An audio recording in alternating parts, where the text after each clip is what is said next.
Outscore the Bulls 37-19 in the fourth quarter.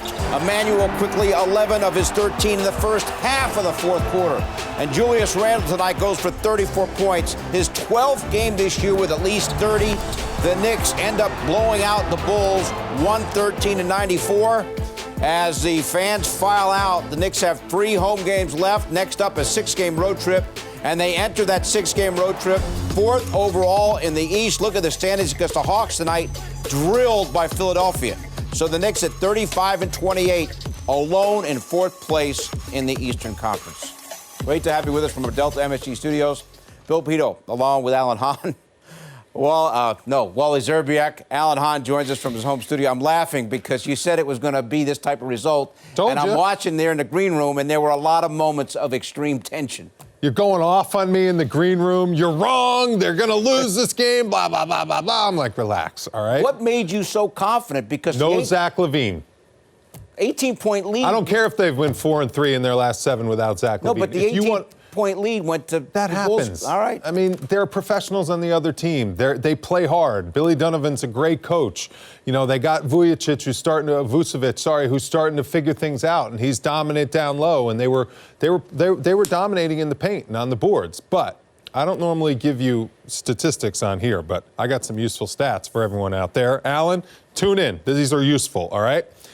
Block shots, Knicks 9. Steals, Knicks 10. Tom Thibodeau said we got to get back to playing defense. That's playing defense. Conversely, the Bulls, only 4 blocks and only 2 steals. That's where the Knicks won the game on the defensive end. Also, Alan, Knicks turnovers, season low 4. Right, and I was going to add to Wally's wonderful stats. I'm actually emotional right now, Wally. 14 turnovers forced turned him into 19 points off turnovers. That's also a big part of defense. Can we get to the more important number, though, boys? Magic number, you heard Mike Breen say it, we talked about in the pregame, to at least get into the play-in is down to 1. So all it takes is one more Knick win or one more Bulls loss, and the very worst that's going to happen is a 7-10 play-in, which at the start of the season was the goal. Now, of course, the Knicks looking for bigger things, which is to stay in of 1 through 6 and avoid even having to deal with that mosh pit that is the 7-10. That's remarkable. And one more stat, that's 5 wins on that homestand, boys. That's a 6-game homestand. Those are rare, and they got 5 of the 6 games. That's impressive. They haven't won 5 games at a homestand since 2013, the last playoff season.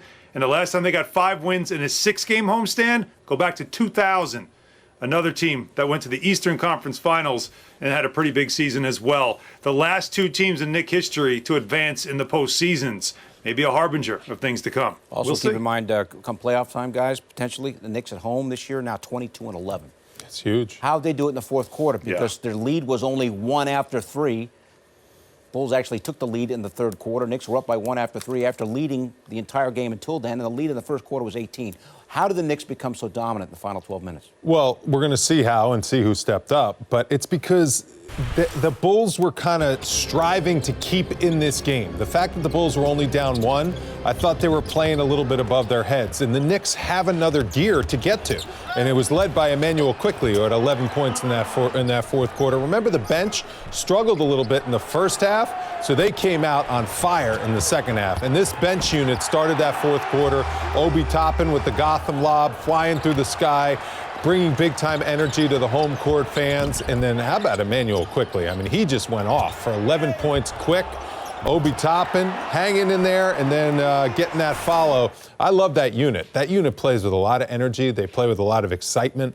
And I just felt like the Knicks had this game because they have too much firepower. I mean, Knicks can shoot the ball. They made 12 threes again. They shot a higher percentage. And the Bulls don't have that type of skill level and firepower to keep up with the Knicks. And that second unit did it in that fourth quarter, Alan. And Alan, they absolutely did. That fourth quarter was closing the door, really slamming the door shut on the Bulls that were pretty much chasing all night. And for the Knicks offense that had been coming so easy lately, some of those shots rattling in and out, I was noticing in the paint that normally were going in. Credit some Bulls defense there, but I felt like Wally this entire game. I really did. The same thing that Wally was saying, I felt the same way. It just was going to take one more run to knock this thing out of the park, and it was Emmanuel quickly that led the way. And guys, how about Nerlens Noel? Mike Breen talked about it. 8 points, 8 rebounds, 5 block shots, Allen, and he also had 4 steals. Remember, the Knicks are doing all of this without Mitchell Robinson, and they're doing it because of the great play by Nerlens Noel and also Taj Gibson. But tonight it was Noel. Yeah, and you know, Noel, I mean, he's actually started more games this season than Mitchell Robinson. That's what we've reached that point last week where he has more starts than Mitchell Robinson. So really, he's been the starting center for this team all season. No longer I would call him the fill-in or the backup. I think he's the guy, you know, and that because Mitchell Robinson hasn't been available for various injuries. But he's been fantastic. He's been an anchor of this defense. You could see the different steals that he had too, how he was, you could tell he watched his film because Vucevic was showing you the ball a couple of times, as you see, and he'll just poke it away. And what a beautiful block that was. Everybody was so surprised. They reset the shot clock. They couldn't believe he blocked that shot. That's not an easy shot to block on Vucevic. The best stat of all, of course, for Nerlens Noel, along with all the steals and the blocks, the plus 24, team high, plus 24 in 30 minutes on the floor. Well, that tells you just how valuable he is to have out there and what he's become for Tom Thibodeau in this defense. Yeah, and don't you just love it? Like, the Knicks are on a 9-game winning streak. They drop a game to a good team in the Phoenix Suns, and what do? They come right back and just crack the Bulls and just dispose of them quickly on their home floor. I mean, that's the sign of a really good basketball team. When you get back into the lab, you watch some film, you correct some things that you kind of were slacking on. Because when you win 9 games in a row, you know, you kind of start thinking, defense, I don't have to worry about that. We're just going to outshoot teams at times. That's kind of the mindset a little bit. But Tom Thibodeau said, no, we're not having none of this. We're getting back to work. We're watching film. We're fixing some things that I see are slipping a little bit. And the guys went out and executed. That's a beautiful thing to see, the way these guys are absorbing what Tom Thibodeau tells them and how he coaches them. And now it's off on this West Coast trip. And don't be surprised with this team pulling off some stuff out west. I'm telling you, there's something special about this squad. I can't wait. Yeah, we have a new phrase. We have a new phrase. On to the next.